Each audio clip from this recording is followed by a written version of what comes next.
Oh, Stephen A. Smith. Oh, Stephen A. Smith. Him with a horrible take. No. So the latest was him and Jay Will on First Take, and he was trying to say that Giannis would be considered underachiever with only one ring. And the thing about it is this. Jay Will was trying to educate that idiot that how hard it is to win a ring. You know, he mistaken that Allen Iverson had one, but Iverson led the Sixers to the finals, which is still an achievement unto itself. But he tried to downplay it. And Jay Will tried to bring up Oscar Robertson, and he mentioned others who had one ring, and Dirk or so on like that. And Stephen A was trying to say, well, because Giannis with his place in history and what he's accomplished wouldn't be justifiable. But you see, this is the thing. Stephen A. Smith is actually being accurate with his backwards way of thinking because he doesn't really respect Giannis or Jokic or any guys in a small market.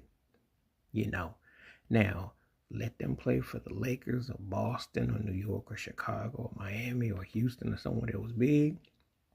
I don't think he says anything idiotic like that. Anybody knows there wasn't that long ago that if you could win a ring, you had a ring on your resume and you were a great player, But see, rings are subjective to the places you are at. They carry different weight. And sometimes people tend to downplay them. I think that's one of the problems that Isaiah Thomas faces with Detroit. Forget about if he's nice or he's bad or all that.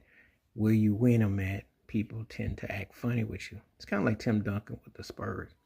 People act funny. They don't carry the same cachet. And a guy like Stephen A. Smith, this is consistent with his behavior because he does not respect small markets. The guy was playing solitaire on TV the other night for crying out loud at the finals. And so he probably looks down at Giannis. The only knock against Giannis, and Jay Will was saying it was the Bucks, the team, is that he did have a hand in not keeping his coaches. And they have gone through a lot of coaches. They made some bad personnel changes. And he has not tried to fit the type of team around him who necessarily get the best out of him. But I think a lot of it's because, again, the GMs, a lot of stuff that goes on. But he has to have a hand on it too, And he has had early first-round exits recently.